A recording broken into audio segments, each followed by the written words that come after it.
The Ministry of Environment, Forests and Climate Change coordinates and oversees the implementation of India's environmental and forestry policies and programs.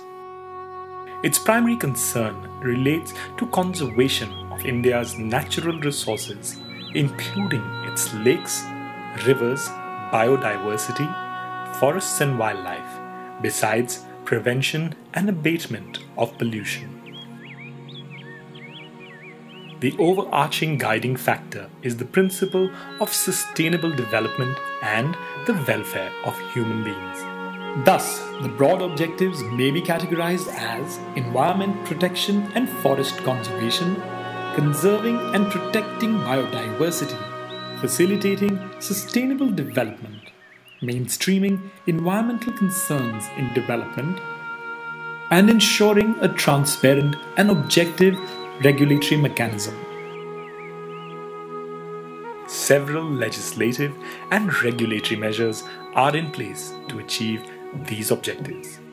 India has a long-standing track record of national and international effort to protect its environment while achieving sustainable development. In the recent past, a fresh impetus has been given to the ministry's policies and programs, and the results are encouraging. The focus has been sharpened to achieve the objectives. The processes have been simplified to ensure transparency while avoiding delay. Innovative practices are fostered with the state-of-the-art technology. As a developing country, India is poised to take on the challenge of conserving its natural resources while addressing the developmental agenda.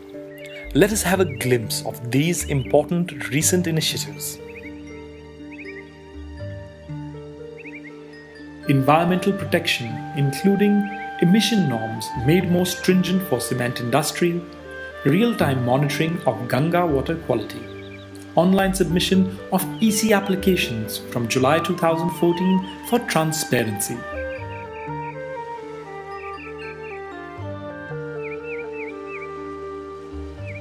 More power to state-level environment assessment authorities from 25th of June 2014. Guidelines issued on CSR during project appraisal for EC. Biodiversity conservation. India is one of the mega biodiversity countries associated with traditional knowledge. With only 2.4% of land area, it accounts for 7 to 8% of recorded species, while supporting 18% of human and 18% of cattle population. India is party to the Convention on Biological Diversity, the CBD, which is one of the agreements adopted during the Rio Earth Summit held in 1992. Having hosted the COP11 to the CBD in 2012, at Hyderabad, India is currently the president of COP. With India's facilitation, the Nagoya Biodiversity Protocol has been ratified by over 50 countries in July 2014. To conserve and sustainably use the coastal and marine biodiversity, an Indo-German technical cooperation is ongoing. A project will be implemented in as many as 5 states: Gujarat, Maharashtra, Karnataka, Goa and Tamil Nadu, with objectives for capacity building, establishment of interpretation centers, site-specific problem-solving pilot projects, and targeted research projects to assist policy decision-making in various areas of coastal and marine biodiversity. The ministry has also taken steps for the TEEB India initiative with donor assistance. TEEB is the acronym for the Economics of Ecosystems and Biodiversity, initiated by the G8 and 5 major developing economies. An externally aided project is on for conserving biodiversity for livelihood improvement. To address the impacts of climate change, coordination with basic countries for firming up agenda on climate change for COP21 to safeguard the interest of developing countries. Further to this, Rs 100 crore has been allocated for the National Adaptation Plan for boosting climate action at local level. Forest conservation. Pristine forests are important ecologically. Parameters have been formulated for identifying pristine forest areas with a view to conserve them. This would be based on country-wide GIS layers, forest cover, forest type, biological richness, and landscape integrity, besides layers relating to wildlife and hydrological values. A GIS-based decision support system has been developed through the Forest Survey of India to provide information without delay for deciding forest clearances. Innovative technology has been developed for rehabilitating degraded ecosystems. The Center for Environmental Management of Degraded Ecosystems, University of Delhi, is a center of excellence supported by the ministry, which has demonstrated successful rehabilitation of mined areas, desertified landscapes, and eradication of invasive alien weeds like lantana. Wildlife conservation. India has 670 protected areas covering around 4.8% geographical areas. There are 102 national parks, 517 wildlife sanctuaries, 47 conservation reserves, and 4 community reserves in the country.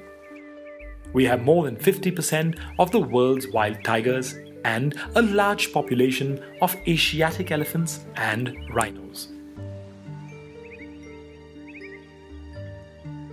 Over the years, the Project Tiger coverage is increased, spanning over 18 of our states, covering more than 2% of our geographical area.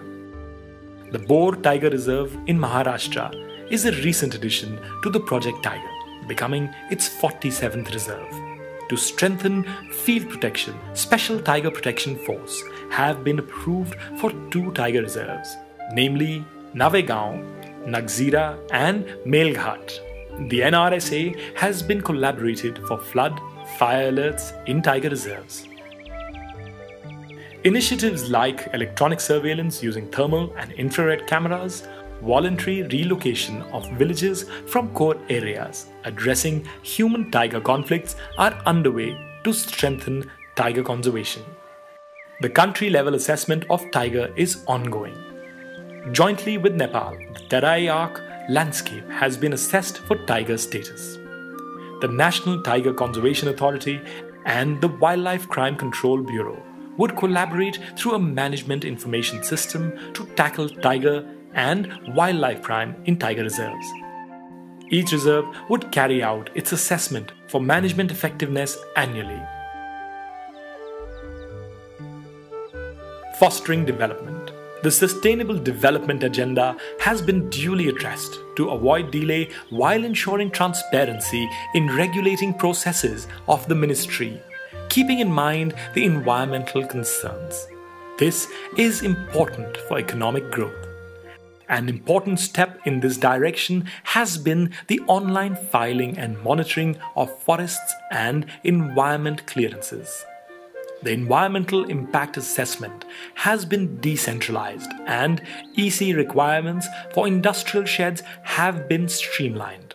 Process for linear projects have been made simpler, keeping in mind the interests of the nation. A general approval has been given for forest clearances in strategic road projects in border areas. This would avoid delay in referring the matter to the centre. The coal mining expansion project, up to 6 million tons per year, has been streamlined and a standard TOR is now available for coal washery projects. The regional offices of the ministry have been delegated to deal with smaller projects, up to 40 hectares. This centralization has further reduced their delay. Communication and development is important in the areas affected by left-wing extremism. Hence, a general approval for development of road has been given in such areas. To facilitate electric transmission and irrigation, the dispensation of compensatory afforestation on double the degraded forest land has been extended to such projects. Almost 35,000 crores from the Compensatory Afforestation Fund Management and Planning Authority (CAMPA) is being provided to states, with the scheme being ready for their use. Conservation is not a drag on development. Development can happen sustainably without compromising conservation. We are committed to both.